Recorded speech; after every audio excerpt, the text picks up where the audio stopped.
Welcome to the Slop Farm. Enjoy the video.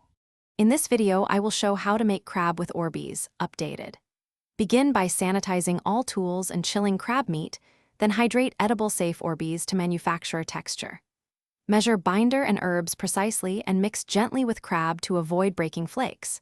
Test a small batch to confirm flavor and safety, then adjust seasoning, binder amount, and Orbeez ratio until you reach the desired mouthfeel and presentation. Start by hydrating Orbeez in filtered water until they reach the texture you want, then drain well. Flake the crab meat into consistent pieces and discard shells, checking twice for fragments. Whisk your binder with salt, pepper, lemon, and herbs, then fold gently to avoid crushing Orbeez. Chill the mixture briefly to set, taste and adjust seasoning carefully, and always keep food safety in mind while testing textures.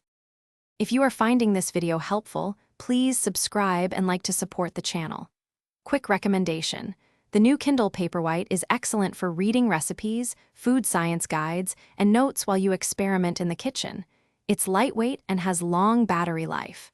Check the description for the link and other deals to grab one. Thanks for the support. Now let's get back to the video. Do not expose Orbeez to high heat after they are combined with crab, as heat can alter texture and safety. Serve the dish chilled or at room temperature.